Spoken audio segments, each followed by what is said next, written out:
నమస్తే welcome to CR news నేను కళ్యాణి వార్తల్లో ముందుగా headlines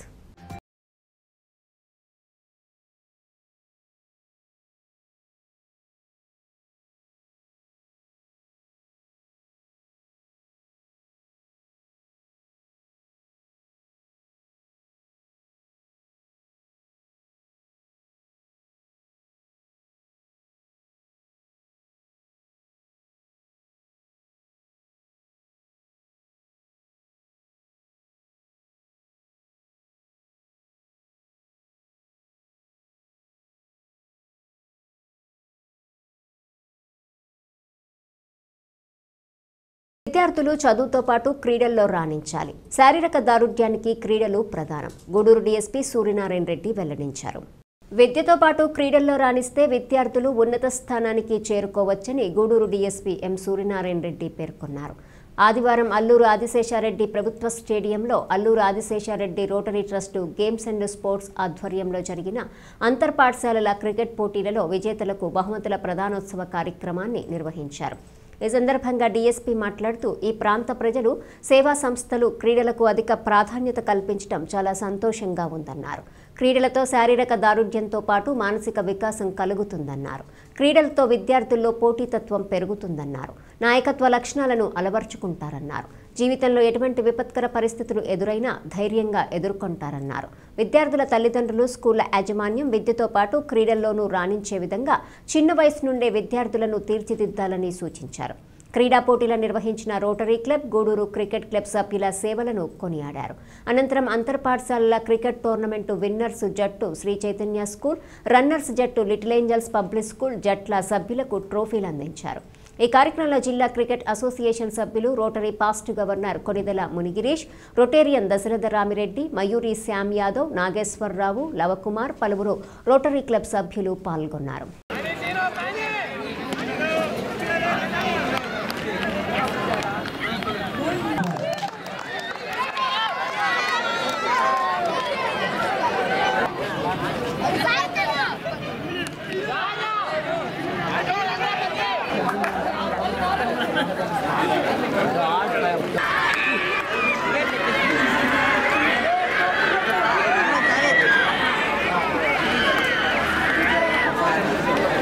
Alluri Adiseshareddy Rotary sports and games plus మన గూడూరు క్రికెట్ అసోసియేషన్ ఆధ్వర్యంలో జరిగిన ఈ క్రికెట్ పోటీలకు సుమారు 19 టీములు పార్టిసిపేట్ చేసి వాటిలో ఈరోజు 2 టీమ్స్ ఫైనల్స్ ఆడాయి.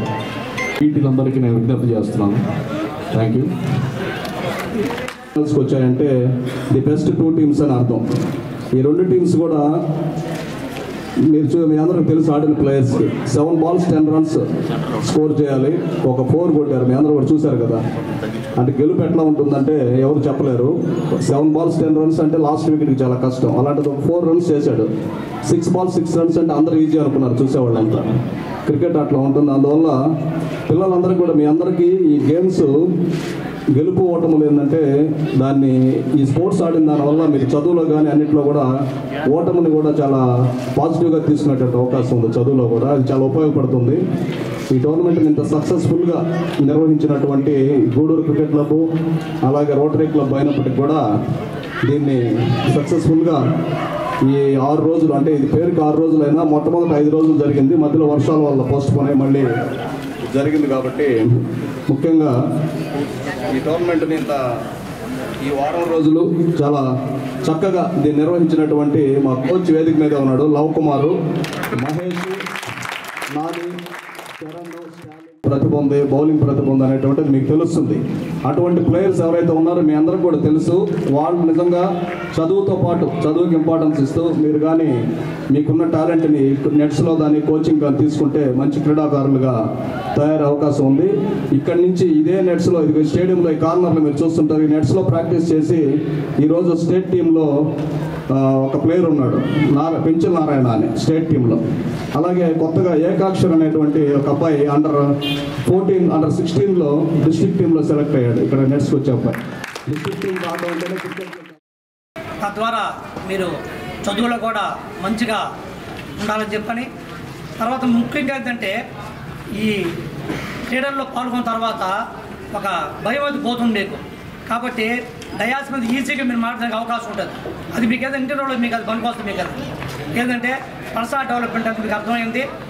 ఏదైనా ఒక ఇంటర్వ్యూలో మీకు అంతా బాగా రాస్తారు, కానీ డయాస్ మీదకి వచ్చినప్పుడు ఆయన అడిగే క్వశ్చన్స్కి మీకు ఆన్సర్ తెలిసి ఉంటుంది. అయినప్పటికీ కూడా మీరు ఫంక్ అయిపోయి చెప్పడానికి పరిస్థితి ఉంటుంది. కానీ ఇటు స్పోర్ట్స్ కానీ ఇటు అన్నీ కూడా మంచి యాక్టివ్గా ఉన్నప్పుడు మీరు డయాస్ మీద కానీ ఎక్కడైనా ఇంటర్వ్యూ చేసినప్పుడు కూడా మీకు ఈజీ యాక్సెస్ ఉంది. కాబట్టి ప్రతి ఒక్కరు కూడా చదువుతో పాటు ఈ క్రీడలు కూడా చేసుకోవాలని చెప్పి మనస్ఫూర్తిగా కోరుకుంటూ, ఈరోజు విన్నర్స్ అండ్ రన్నర్స్ కూడా ఇప్పుడే మా అధ్యక్షుడు చెప్పారు, 2 ఈక్వలే. ఏంటంటే 20 టీం నుంచి 2 టీంలు అంటే ఇది ఈక్వలే. కాబట్టి winners where you are, and also it gives an opportunity to learn from others and carve yourself for the to raise to the level of the district players or the state players. This tournament we have been conducting for several years because Allur Rajeshwar Reddy, he has already created a corpus fund for promoting sports and games in Gudur, and every year I think through Rotary we have been conducting 3 events. One is the sports events for the school children. This one is for the inter-school cricket, and also college level cricket also is there. I think these are the 3 December. And also that is coach గారు ఉన్నారు ఇక్కడ. నాకు తెలియదు ఇప్పుడు దాకా ఒక గవర్నమెంట్కి సంబంధించిన మీకు ఒక క్రికెట్ అసోసియేషన్ నుంచి ఒక కోచ్ ఉంటారని తెలియదు నాకు. హలో, ఇక్కడ క్రికెట్ కోచ్ ఉండి ఫ్రీగా మీకు కోచింగ్ ఇస్తున్నారంటే దట్ ఈస్ వెరీ గ్రేట్. ఎందుకంటే బాగా మనం డెవలప్ చేసుకోవచ్చు. ఇలాంటి ఆదిశేషారెడ్డి రెడ్డి గారు ఉంటే సొసైటీ విల్ బి బెనిఫిటెడ్ కదా. నెంబర్ ఆఫ్ రెడ్డి గారు ఉంటే వీళ్ళంతా, ఎందుకంటే ఆయన మంచి ఒక కార్పస్ ఫండ్ పెట్టారంటే మార్వలస్. ఎందుకంటే ఇది గ్రేట్ పర్సన్స్ వాళ్ళు. అలాంటి గ్రేట్ పర్సన్స్ మనం గుర్తుపెట్టుకోవాలి. ఎందుకంటే మనం ఇవన్నీ చేస్తాము, కానీ మన సొసైటీకి ఎంతవరకు మనం సొసైటీకి యూజ్ చేస్తున్నాం అనేది కూడా తెలుసుకోవాలి. ఎనీహౌ మంచి మీరు ఒక గేమ్స్ లవర్స్ మీరందరూ ఈ క్రికెట్లో ఎంతో యాక్టివ్గా మీరందరూ పార్టిసిపేట్ చేయడం, సైమల్టేనియస్గా ఎడ్యుకేషన్తో పాటు క్రికెట్లో కూడా మీరందరూ చాలా యాక్టివ్గా పార్టిసిపేట్ చేయడం, చాలా ఇంట్రెస్ట్ ఇక్కడ రావడం. ఎందుకంటే నేనైతే కొంచెం టెన్నిస్ ఆడుతూ ఉంటాను. మీరు మంచి క్రికెట్లో కూడా ఏమనుకుంటామంటే ఏదో కొట్టేస్తామని అనుకుంటాం. కొట్టేసి ఆడిపోతుంది, మరి ఎవరు క్యాచ్ అయిపోతుంది. ఏదో మన మైండ్ గేమ్ కాబట్టి కొంచెం మైండ్ అప్లై చేసి ఎక్కడెక్కడ ప్లేసెస్ ఉంటాయా మనం ఎక్కడ పెట్టాలంటే మరి దట్ ఈస్ కంట్రోల్ అంతే కదా. కంట్రోల్ ఉండాలంటే మన దగ్గర మైండ్ పెట్టాలి. వితౌట్ మైండ్ గేమ్ ఏ గేమ్ ఉండదు. మైండ్ లేకుండా ఆడి పిచ్చి గేమ్ ఏమి ఉండదు. టెన్నిస్ అంటే ఉండదు, పక్కా మైండ్ గేమ్. క్రికెట్లో అనుకుంటాం ఏదో కొడతా ఉంటే మేము కూడా బ్యాటింగ్ కొడతాను కూడా చూసేవా, అస్సలు అలాగా అలాగా. ఎందుకంటే దానికి ఎంతో ప్రాక్టీస్ చేయాలి. మీరు ఎంతో ప్రాక్టీస్ చేసి ఉంటారు. మీరు ఈ విధంగా సక్సెస్ అయ్యారు కాబట్టి మీ అందరికీ మరోసారి నా కంగ్రాచులేషన్స్.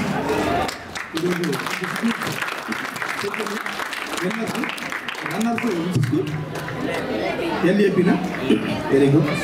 ఎందుకంటే ఆ విధంగా మమ్మల్ని స్కూలు అథారిటీస్ కూడా కరస్పాండెంట్ గారు కానీ ప్రిన్సిపల్ గారు కానీ మిమ్మల్ని ఎంకరేజ్ చేయడం, మీరు అలాంటి వాటిలో పార్టిసిపేట్ చేయడం చాలా మంచి శుభపరిణామం. అలాగే ఎడ్యుకేషన్లో కూడా సైమల్టేనియస్గా ఉండండి.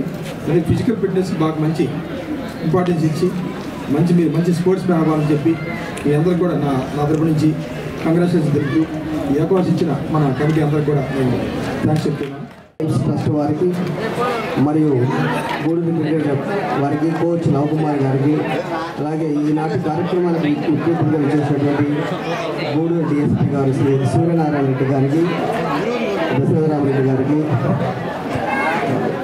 రామకృష్ణ స్వరూప్ గారికి, శ్యామసుందర్ గారికి, అలాగే మిగతా రోటరీ మెంబర్స్కి, అలాగే పార్టిసిపేట్ చేసినటువంటి అన్ని స్కూల్స్ వారికి, యాజమాన్యం వారికి, వాళ్ళ ఫిజికల్ ట్రైనింగ్ టీచర్స్కి అందరికి కూడా కృతజ్ఞతలు తెలుపుతూ గూడూరు పట్టణంలోని చిలకూరు శేషము పాఠశాల నందు సోమవారం ఆంధ్ర మహిళా మండలి మరియు ఎన్నర్వీల్ క్లబ్ ఆధ్వర్యంలో విద్యార్థులకు జామెంట్రీ బాక్సులు అందజేయడం జరిగింది. ఈ సందర్భంగా డాక్టర్ చెరుకూరు రోహిణి మాట్లాడుతూ కాలుష్యరహిత సమాజం నిర్మించాలని, వాహనాల వల్ల వచ్చే కాలుష్యాలు పెరిగిపోతున్నాయని, వాటిని సమాజం నిర్మూలించాలని, ఈ పొల్యూషన్ వల్ల ఆక్సిజన్ లెవెల్స్ బాగా తగ్గిపోతున్నాయని, నదులన్నీ పరిశుభ్రకోవాలని ఆమె విద్యార్థులకు వివరించారు. ఈ కార్యక్రమంలో విష్ణువందన, లక్ష్మీ శశిరేఖ, లక్ష్మీ ప్రసన్న, లక్ష్మీ కుమారి తదితరులు పాల్గొన్నారు. మీకు ఎస్ఏ రైటింగ్ కాంపిటీషన్ తర్వాత ఇవన్నీ తయారు చేసి ఇక్కడ పెట్టాలని కూడా చెప్పి కాంపిటీషన్స్లో విన్ అయిన వాళ్ళకి ప్రైజులు, ప్రతి ఒక్కరికి కూడా కన్సలేషన్ ప్రైజెస్ కూడా తెచ్చున్నాము. ఈ కార్యక్రమాన్ని ఈ స్కూల్ ప్రిన్సిపల్స్లో జరుపుకునే దానికి అనుమతించిన స్కూల్ యాజమాన్యానికి మా కృతజ్ఞతలు. ఈరోజు మన విష్ణు చెప్పారు, మనకు పర్యావరణం అంటే ఏంటి అంటే భూమి, నీరు, గాలి, చెట్లు ఇవన్నీ కలిస్తేనే మనకు పర్యావరణం. దానికి ఎక్కువగా కాలుష్యం అయిపోతుంది. పర్యావరణాన్ని పరిరక్షించుకోవడం మన అందరి బాధ్యత. ఊరికే అందరూ మాటలు చెప్పేది కాదు, ప్రతి ఒక్కరూ చేస్తేనే మన సమాజం అంతా సంపూర్ణంగా ఆరోగ్యంగా ఉండాలి. అంటే పర్యావరణాన్ని మనం పరిరక్షించుకోవాలి. ముఖ్యంగా దీంట్లో భూ కాలుష్యం, వాయు కాలుష్యం, కొత్తగా శబ్ద కాలుష్యం కూడా, సౌండ్ పొల్యూషన్ అనేది కూడా నీటి వల్ల వస్తుంది, గాలి వల్ల వస్తుంది. మనకు కాలుష్యం అనేది గాలిలో ఇప్పుడంతా, అంతకు ముందరంటే ఆ పాతకాలంలో ఎవరికి పెద్దగా వాహనాలు ఉండేది లేదు. ఇప్పుడు ప్రతి ఒక్కరికి వాహనాలు ఉన్నాయి. కార్లు అయితే ఏమి, 2 వీలర్స్ అయితే ఏమి, 3 వీలర్స్ అయితే ఏమి. దాని నుంచి వచ్చే పొగ వల్ల మనకు లోకల్గా ఉండే గాలి అంతా కూడా పొల్యూషన్ వచ్చేస్తుంది, ఆక్సిజన్ శాతం తగ్గిపోతుంది. కాబట్టి ఆ పొల్యూషన్ తగ్గించుకోవాలి. అదే కాకుండా చాలా ఫ్యాక్టరీస్ కూడా వచ్చేసి దానిలో నుంచి వచ్చే గాలి వల్ల కూడా కలుషితమైన గాలి కూడా పర్యావరణంలో చేరిపోయి పెద్ద పెద్ద సిటీస్లో అయితే వాళ్ళు చాలా ప్రమాదం స్థితిలో ఉన్నారని చెప్తున్నారు. దానివల్ల ఊపిరితిత్తులకు సంబంధించిన వ్యాధులు, క్యాన్సర్ సంబంధించిన వ్యాధులు వస్తున్నాయి. కాబట్టి ప్రతి ఒక్కరూ పర్యావరణాన్ని పరిరక్షించుకోవడానికి, కాలుష్యాన్ని నివారించడానికి చాలా జాగ్రత్తలు తీసుకోవాలి. అట్లాగే నీటిలో అంటే మనం ఎక్కడెక్కడ వ్యర్థాలన్నీ కూడా నదుల్లో కలిసిపోతున్నాయి. పెద్ద పెద్ద నదులన్నీ కూడా కాలుష్యానికి గురవుతున్నాయి. ఎంతని నదుల్ని క్లీన్ చేయగలరు? అప్పటికి ఈ మధ్యకాలంలో గంగా నది కూడా శుభ్రం చేశారని కూడా చెప్తున్నారు. అట్లా నదులు క్లీన్ చేయాలంటే చిన్న పని కాదు. కాబట్టి కాలుష్యాన్ని నివారించుకునేదానికి ఆ నదుల్లోకి అంతా వేస్ట్ వాటర్ అంతా పోకుండా ఉండేలాగా చూసుకోవాలి. అట్లాగే మనకు గాలిలో చూసాము, నీటిలో చూసాము, భూమిలో కూడా అన్ని వ్యర్థాలన్నీ కూడా లోపలికి వెళ్ళిపోతున్నాయి.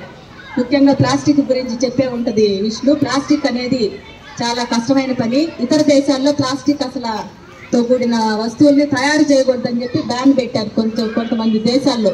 మన దేశంలో ఆ బ్యాన్ పెట్టకుండానే మీరందరూ ప్లాస్టిక్ అవాయిడ్ చేయండి అంటే అది జరిగే పని కాదు. మనం ఎక్కడికి పోయినా మనకి ప్లాస్టిక్ కవర్లలో ఇస్తున్నారు, మనం తెచ్చుకుంటున్నాం. కానీ అసలు ఈ తయారీనే ఆపేయగలిగితే అది చాలా కరెక్ట్ పని.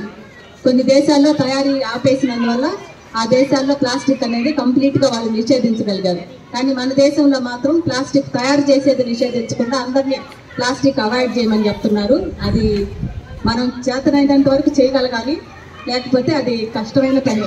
కాబట్టి ప్రతి ఒక్కరూ ప్లాస్టిక్ వాడకాన్ని తగ్గించుకొని, మేము ఆల్రెడీ మాకు 2 ప్రోగ్రాములు కూడా దీని గురించి చేశాము.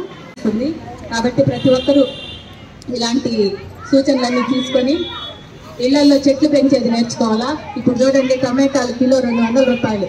మనం అదే కానీ ఇంట్లో ఒక తొట్లో టమాటా గింజలు వేస్తే చెట్లు మొలిచి దాంట్లో నుంచి టమాటాలు కాస్తే మనం కోసుకుంటే అసలు కొనుక్కునే పనే లేదు. ప్రతి ఒక్కరూ చిన్న చిన్న కుండీల్లో కానీ, ప్లేస్ ఎవరికైనా కొంతైనా ఉంటుంది, దాంట్లో అంతా కూరగాయల మొక్కలు వేసుకొని, అన్నీ మనకు అందుబాటులో ఉండే మొక్కలు మనమే వేసుకొని, కూరగాయలు మన ఇంట్లోనే కాయించుకొని, దానికంతా ఎరువులు పెట్టకుండా, మామూలుగానే రసాయనాలు వాడకుండా ఇంట్లో ఉండే వేస్ట్ తోటే ఎరువులు చేసి వాటిని వాడి మన ఇంట్లో మనమే పండించుకొని మనం తింటే చాలా ఆరోగ్యంగా ఉంటాము. కాబట్టి మీరు ప్రతి ఒక్కరూ ఇంటికి పోయేటప్పుడు మీ అమ్మలతో చెప్పి మిరపనారు మొక్కలు ఉంటాయి, ఇప్పుడు అవి తెచ్చి దాన్ని నాటుకున్నామంటే ప్లేస్ లేని వాళ్ళు చిన్న తొట్లు పెట్టుకొని వాటిల్లో కూడా కూరగాయలు పండించుకోవచ్చు. ఇప్పుడంతా చూడండి, ఈ పాప పేపర్తో చేసిన తొట్టులో చెట్టు పెంచింది. కాబట్టి ఇట్లాంటి వాటిల్లోనే పెంచి మీరంతా కూడా ఈసారి మేము వచ్చేటప్పటికి ఎవరెవరు ఏమేమి చెట్లు వేశారు, ఏమేమి కాయలు గాయించారు, ఏమేమి పూలు పూయించారు అనేది కూడా మాకు చెప్పాలని కూడా మిమ్మల్ని అందరిని ఎంకరేజ్ చేసేదానికే మేము ఇక్కడికి వచ్చాము.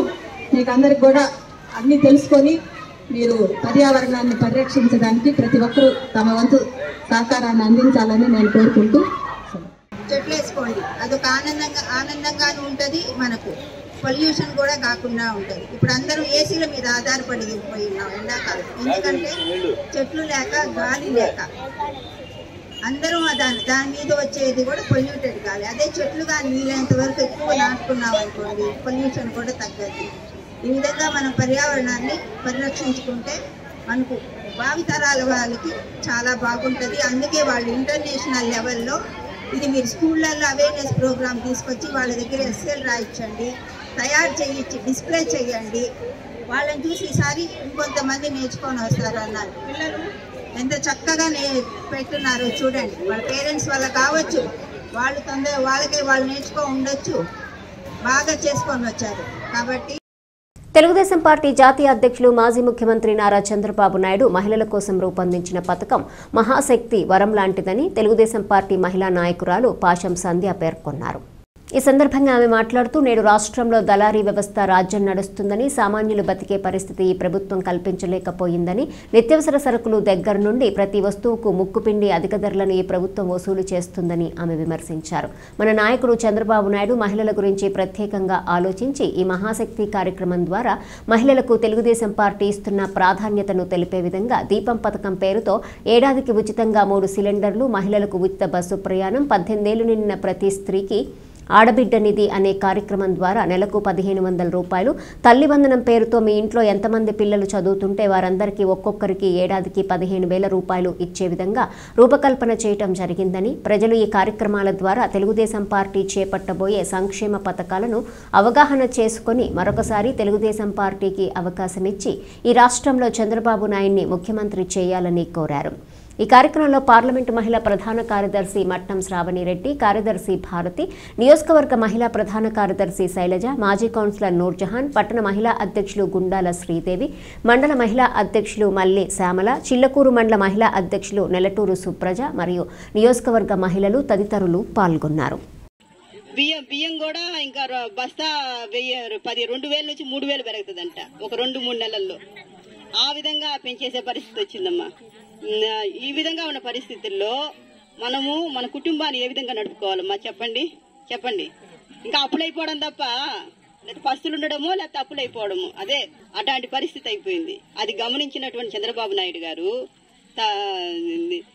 ఆడబిడ్డ నిధి కింద నెలకి 1,500, 18 సంవత్సరాలు నిండిన 56 సంవత్సరాలు, 58 సంవత్సరాలు, 59 సంవత్సరాలు పూర్తయినటువంటి మహిళలకి 1,500 రూపాయల లెక్కన డబ్బులు ఇవ్వడం జరుగుతుందమ్మా. ఆయన గెలిచిన తర్వాత సంవత్సరానికి 18,000, అటు 5 సంవత్సరాలు మనకి ఇవ్వడం జరుగుతుందమ్మా.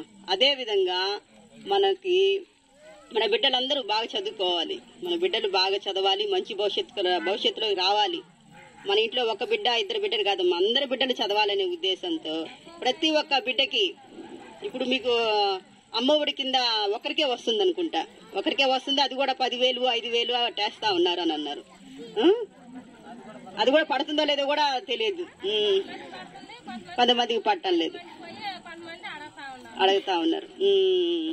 అది కానీ మన చంద్రబాబు నాయుడు గారు ఇప్పుడు ఒక్కొక్క బిడ్డకి 15,000 సంవత్సరానికి, మనకి ఎంతమంది బిడ్డలు ఉంటే అన్ని 15,000 మన అకౌంట్ లో వేసేటట్టుగా మనకు చెప్పడం జరిగిందమ్మా. అదే విధంగా గ్యాస్ సిలిండర్ మీరు చెప్పారు కదమ్మా, ఎంత ఇప్పుడు గ్యాస్ సిలిండర్ 1,270, 1,300 ఇంచుమించు 1,300 మా. ఇంకా రాబోయే రోజుల్లో ఎంత పెరుగుతుందో కూడా మనకు తెలియదు. అది గ్రహించి మన చంద్రబాబు నాయుడు గారు సంవత్సరానికి 3 గ్యాస్ సిలిండర్లు ఇవ్వడం జరుగుతుందమ్మా. ఉచితంగా 3 గ్యాస్ సిలిండర్లు ఇవ్వడం జరుగుతుంది. అదే విధంగా బస్సు సౌకర్యం ఏ జిల్లాలో ఆ జిల్లాలో మనకు ఉచిత బస్సు సౌకర్యం ఇవ్వడం జరుగుతుందమ్మా. ఇవన్నీ మీకు గుర్తున్నాయి కదమ్మా. నాయకుడు గూడూరులో సునీల్ కుమార్, ఇక్కడ భాస్కర్ ఉంటే మీకు ఏ పని ఆగదో అందులో మేడం గారు వచ్చింది. మేడం గారు చెప్తే మీ ఇళ్లలో మీరు ఎట్లా మీ భర్తను మేనేజ్ చేసి పని చేయించుకోగలుగుతారో ఆ విధంగా మీ గ్రామానికి వచ్చింది. ఎందుకంటే స్పెషల్ గా తీసుకొచ్చాడు, పోయి 11 గంటలకు పోయి భాస్కర్ ఇంట్లో కూర్చోడు. సంజమ్మ గారు మీరు రావాలా మా గ్రామానికి, సునీల్ కుమారే కాదు మీ దామాష కూడా పనులు ఇవ్వాలా, నాకు 2 కలిసి ఇస్తే మా ఊరిని మా గిరిజన వాడిని నందనవందనం చేయాలా, ఆదర్శగా గిరిజన వాడిగా తయారు చేయాలనే ఉద్దేశంతో అక్కడ చంద్రబాబు నాయుడు ముఖ్యమంత్రి కావాలా, ఇక్కడ సునీల్ కుమార్ గారు ఎమ్మెల్యే కావాలా, ఈయన రాష్ట్ర కార్యదర్శి. ఇప్పుడు ఇంకా మంచి పోస్ట్ పోలు ఇస్తాం మేము. తెలుగుదేశం పార్టీ వచ్చిందంటే మీ రెడ్డి గారిని ఎక్కడో ఉంటాడు, ఆ విధంగా ఉంటామంటే మీరు అందరూ కష్టపడి సైకిల్ గుర్తు కొట్టేయాలా. ఎవరు ఎంతమంది చెప్పినా ఆ రోజు వచ్చి కలబుల్లు మాటలు చెప్తారు, అవి వినకూడదు. మనకు పనిచేసే వ్యక్తి నిద్రలేసి పొద్దుకొస్తే సునీల్ కుమార్ గారు మన అందుబాటులో ఉంటాడు. పైగా మేడం కూడా వచ్చింది కాబట్టి ఆయన ఏదైనా విజయవాడ పని మీద పోయినా కూడా ఇక్కడ పోయి మీరు ఇంటికాడ కూర్చుంటే మేడం పని చేస్తుంది. ఆమె ఉదారమైన మనస్తత్వం చూసాం మేము. మీకేమి ఇబ్బంది లేదు, మహిళల కోసమే ఆమెని స్పెషల్ గా తీసుకొస్తారు. అంటే మగవాళ్ళకి ఎట్టా ఆయన సునీల్ కుమార్ కనపడతాడు, మహిళలు కూడా రేపేదో లేడీస్ రిజర్వేషన్ వస్తే కూడా మా మేడం గారే ఉంటుంది మనకి ఎమ్మెల్యే గారుగా. అటువంటి పరిస్థితి ఉంది తెలుగుదేశం పార్టీలో.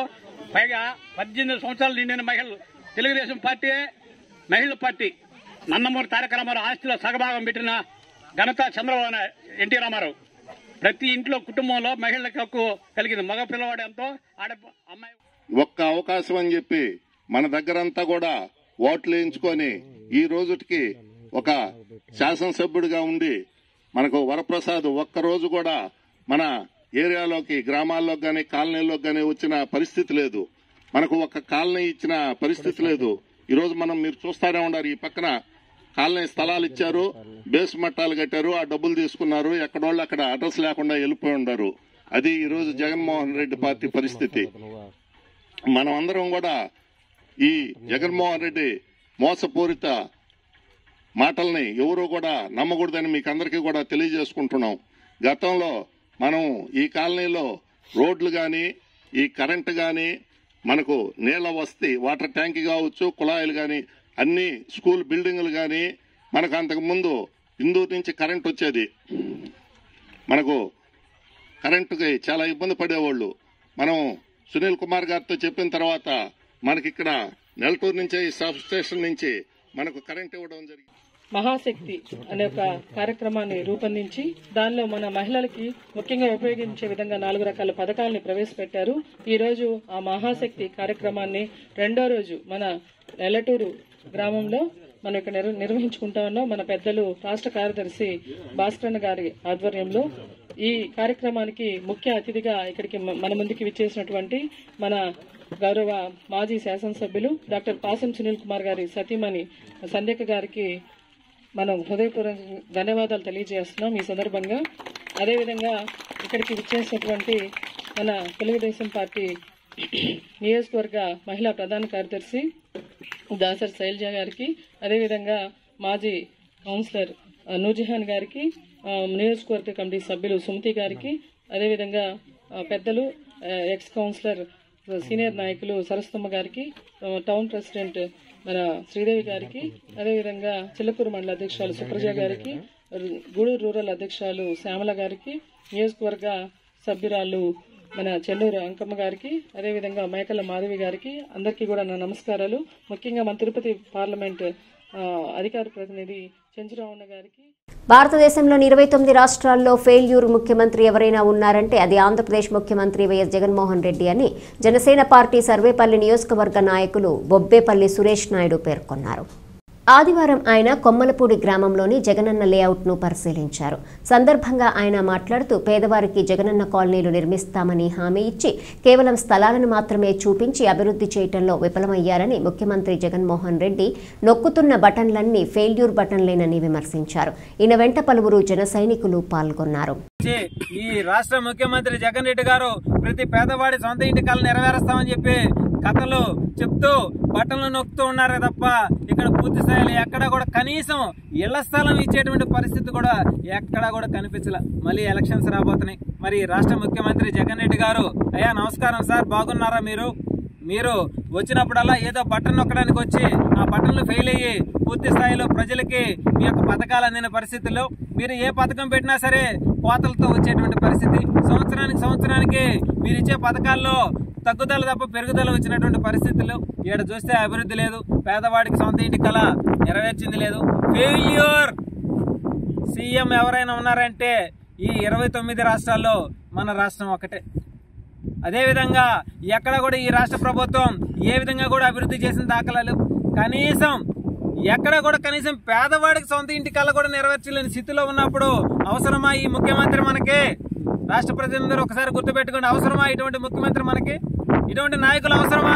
ఈ రాష్ట్ర ప్రజలు ఈయన నమ్మి ఒక అవకాశం అని చెప్పి 151 మంది ఎమ్మెల్యేలను 22 మంది ఎంపీలను ఇస్తే వీళ్ళందరూ కూడా వీళ్ళు రాష్ట్ర అభివృద్ధిని, పేదవాడి ఈ కళల్ని గాలి కొదిలేసి వీళ్ళ ఇష్టానుసారంగా బూతులు మాట్లాడుకుంటూ కాలయాపన చేశారే తప్ప ఈ రాష్ట్రంలో ఎక్కడ కూడా అభివృద్ధి చేసిన దాఖలా లేవు. ఏదైతే మా అధినేత పవన్ కళ్యాణ్ గారు పేదల పక్షం నిలబడి అనేక సందర్భాల్లో అనేక విధాలుగా పోరాటం చేసి వాళ్ళకి న్యాయం చేయండి అని అంటే ఆయన మీద దులుక్కుమంటూ బూతులు వర్షాన్ని కురిపిస్తున్నారు. అదేమనంటే ఆయన పెళ్లిళ్ళ గురించి మాట్లాడుతున్నారు. గ్రామోత్సవంతో ముగిసిన గంగమ్మ తిరునాళ్లు. గూడూరు మండలం నెల్లటూరు గ్రామ దేవత గంగమ్మ తిరునాళ్ల వేడుకలు సోమవారం గంగమ్మ గ్రామోత్సవంతో ముగిశాయి. ఈ నెల 28వ తేదీ నుండి ప్రారంభమైన ఈ వేడుకలు ఆదివారం రాత్రి గంగమ్మ గ్రామోత్సవంతో ముగిశాయి. 28న గమిడి కట్టుట, మైలు తీర్పు, 29 శనివారం పోతురాజు పొంగళ్లు, ప్రధానులు, రాజులు, బొల్లి ఆవు ఆడుట, బొనాల కార్యక్రమము, గంగపెట్టే గ్రామోత్సవం నిర్వహించారు. 30వ తేదీ అమ్మవారికి అభిషేకం, గ్రామ పొంగళ్లు, గంగపెట్టి వీరగంధము, రాత్రి గంగమ్మ గ్రామోత్సవం నిర్వహించారు. ఈ సందర్భంగా అమ్మవారిని ప్రత్యేకంగా అలంకరించి ట్రాక్టర్పై ఊరేగించారు. అలాగే విద్యుత్ దీపాలతో అర్చీలు ఏర్పాటు చేసి తమ భక్తిని చాటుకున్నారు. మేళతాళాలు, మంగళ వాయిద్యాలు, తప్పెట్లు, గొల్లల వీరతాళ్ల నడుమ గ్రామోత్సవం వైభవంగా జరిగింది.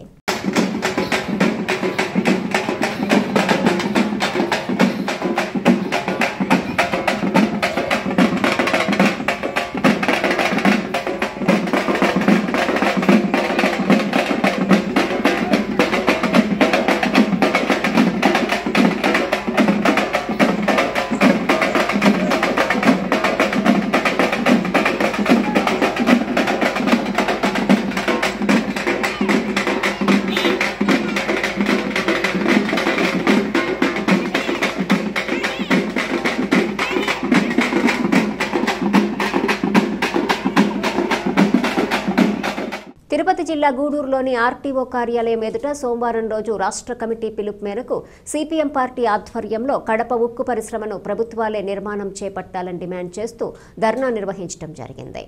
ఈ కార్యక్రమంలో నాయకులు మాట్లాడుతూ కడప ఉక్కు పరిశ్రమ లాభదాయకం కాదని కేంద్ర హోంశాఖ సహాయ మంత్రి పార్లమెంట్లో లిఖితపూర్వకంగా చెప్పటాన్ని నిరసిస్తూ మరియు కడప ఉక్కు పరిశ్రమ నిర్మించడం సాధ్యం కాదని బీజేపీ ప్రభుత్వం ప్రకటించడం సిగ్గుచేటని, ప్రభుత్వ రంగంలో లాభదాయకం కాని ఈ ఉక్కు పరిశ్రమ ప్రైవేటు జిందాల్ కంపెనీకి ఎలా లాభదాయకమవుతుందో బీజేపీ ప్రభుత్వం ప్రజలకు చెప్పాల్సిన అవసరం ఉందని వారన్నారు.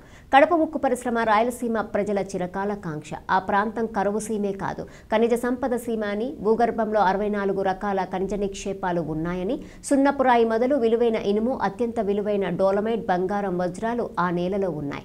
ప్రపంచంలోని అత్యంత అరుదైన పులరిన్ ఖనిజంతో పాటు విలువైన ఔషధ మొక్కలు అనేకం అక్కడ ఉన్నాయని, వీటి ఆధారంగా పరిశ్రమలు స్థాపించి యువతకు ఉపాధి కల్పించి కరువు నుండి శాశ్వత విముక్తి చేయాలనేది అక్కడి ప్రజల కోరిక అని, ఆ ప్రాంతం నుండి గెలిచిన నేతలే ఈ రాష్ట్రాన్ని అత్యధిక కాలం పరిపాలిస్తున్నారని, కడపలో ఉక్కు పరిశ్రమను స్థాపించి లక్షల మందికి ఉపాధి కల్పిస్తామని నేతలు హామీ ఇవ్వటంతో పాటు ఒకే భూమికి 4 సార్లు శంకుస్థాపన చేసిన ఘనత ఆ నేతలకే దక్కుతుందని, అక్కడి ప్రజలు నిరుద్యోగ యువతకు ఉపాధి కల్పించి సమస్యలు తీర్చాలి, ఆ ప్రాంతాన్ని అభివృద్ధి చేయాలనే తలంపుని పక్కన పెట్టి రాష్ట్రంలో అధికారానికి పోటీ పడుతున్న వైసీపీ, టీడీపీ, జనసేన పార్టీలు ఉక్కు పరిశ్రమలు సాధించడంలో ఘోరంగా విఫలమయ్యాయని ఎద్దేవా చేశారు. రాష్ట్ర విభజన సందర్భంగా ఆంధ్రప్రదేశ్ రాష్ట్రానికి ప్రత్యేక హోదా 5 కాదు 10 సంవత్సరాలు కావాలని, అధికారంలోకి వచ్చిన వెంటనే ప్రత్యేక హోదాతో పాటు విభజన చట్టంలోని అంశాలను అమలుపరుస్తామని బీజేపీ ప్రభుత్వం హామీ ఇచ్చిందని, దాన్ని ఇప్పుడు తుంగలో తొక్కుతున్నదని, విభజన చట్ట ప్రకారం కడప ఉక్కు పరిశ్రమ ప్రభుత్వ రంగంలోనే నిర్మించాలని వారు డిమాండ్ చేశారు.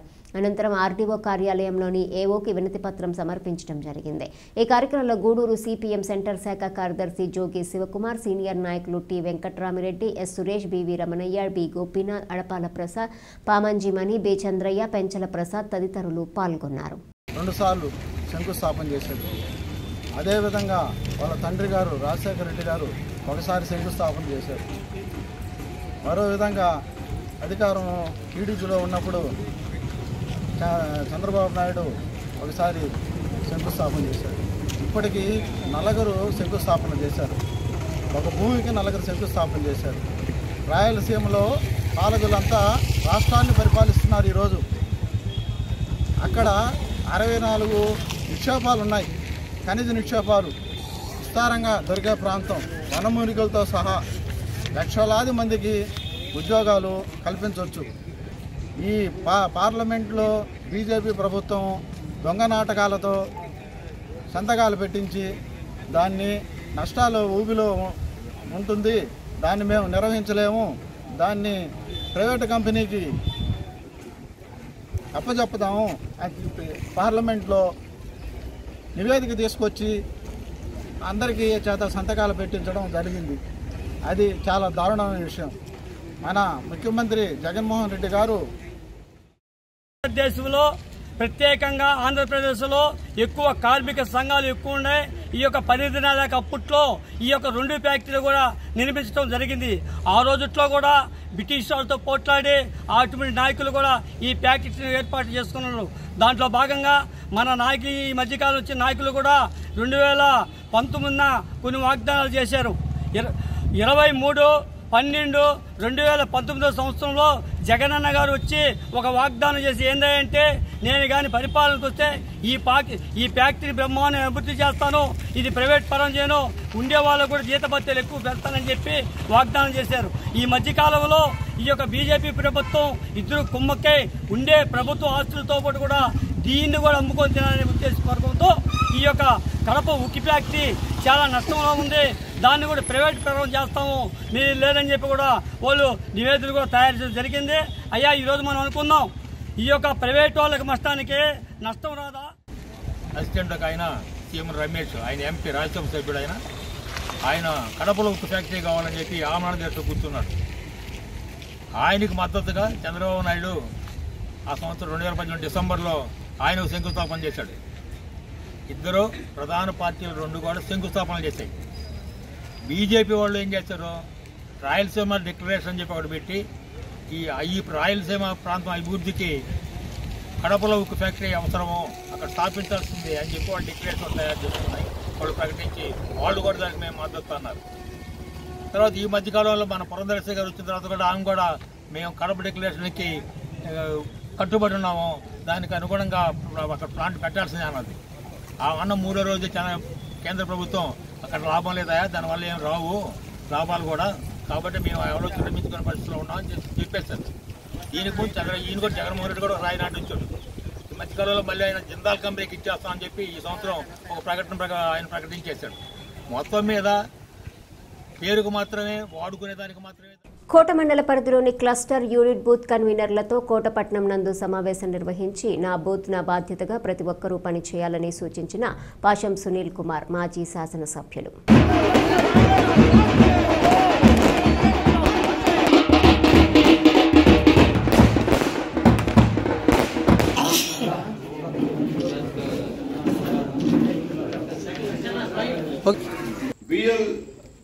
ఓలతో మీరు బిఎల్ఏ వెళ్ళినప్పుడు ఎవరైనా వాలంటీర్ ఇన్వాల్వ్ అయితే డైరెక్ట్గా ఆధారంగా ఫోటోలు తీసి మీరు మనకు పంపిస్తే మనం పై అధికారులకి డెఫినేషన్ చేసి వాళ్ళ విధుల నుంచి తొలగించేటువంటి పని చేస్తాం. ఎక్కడ కూడా వాలంటీర్ పనిచేసి ఉపయోగించలేదు. అయితే మనం గెలిచిన తర్వాత ఏ వాలంటీర్ తీయం, ఆల్రెడీ లోకేష్ బాబు చెప్పారు, వాలంటీర్లకు వ్యతిరేకం కాదు, వాలంటీర్లకి మేము వచ్చిన తర్వాత క్రమబద్ధీకరిస్తాం, వాళ్ళకి ఉద్యోగ భద్రత కల్పిస్తామని చెప్పి లోకేష్ బాబు గారు చెప్పారు. వాళ్ళు ఇచ్చే జీతం కూడా సరిపోదు, హాండోరియం గౌరవవేతనం సరిపోదు, గౌరవవేతనం కూడా వాళ్ళ అవసరాలు తగ్గట్టు పెంచుతామని చెప్పి లోకేష్ బాబు హామీ ఇచ్చారు. కానీ ఈ వాలంటీర్లో కొంతమంది మరీ పైచాచికమైనటువంటి భావం కలిగినటువంటి కొంతమంది పార్టీ కార్యకర్తల వైఎస్ఆర్సీపీ పార్టీ కార్యకర్తలు ఆలోచిస్తే మాత్రం వాళ్ళనైతే నిర్దాక్షిణ్యం తీసేస్తాం, దాంట్లో రెండో మాట లేదు. కాబట్టి వాలంటీర్ సోదరులకి సోదరమణులకి మనం రిక్వెస్ట్ చేస్తున్నాం, మేము మీకు వ్యతిరేకం కాదు. ఈరోజు ఈ రాష్ట్రం ఉన్న పరిస్థితిలో మీ కుటుంబం కూడా ఒక బాధ్యత కుటుంబమే. ఈరోజు నష్టపోయిన కుటుంబాల్లో మీది కూడా ఒకటే ప్రభుత్వం వల్ల, అది కూడా మీరు ఆలోచించమని చెప్పి వాలంటీర్ సంబంధించిన సోదరమణులకి రిక్వెస్ట్ చేస్తున్నాం. కాబట్టి దయచేసి వాలంటీర్లు ఈ ఎన్నికల విధున్నాం, ఈ సమావేశం ద్వారా వాళ్ళు తెలియజేస్తున్నాం. దయచేసి మీరు కానీ వస్తే మాత్రం మేమేం చేయలేం, మేము ఖచ్చితంగా మేము కంప్లైంట్ ఇవ్వాల్సిందే. ఈ రికమెండేషన్ చెల్లే పరిస్థితే కాదు. గూడూరు మండలం పాలిచెర్ల గ్రామం చోళరాజులు నిర్మించినటువంటి గుడి పురాతన గుడి శ్రీ భీమేశ్వర స్వామి దేవాలయం.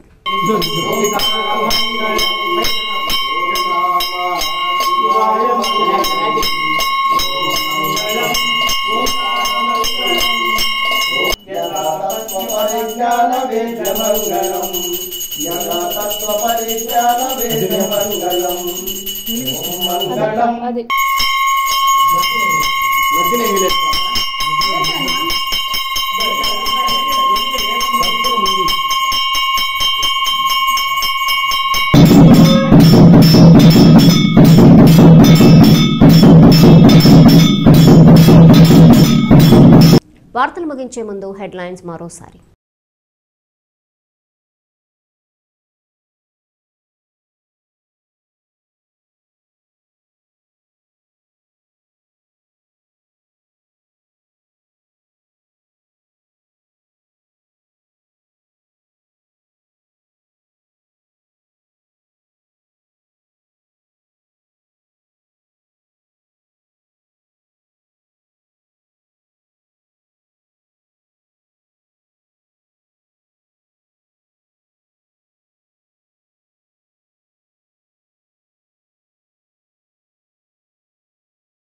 ఈ వార్తలు ఇంతటితో సమాప్తం. తిరిగి ప్రసారమయ్యే సిఆర్ న్యూస్లో మళ్ళీ కలుసుకుందాం. అంతవరకు సెలవు. నమస్కారం.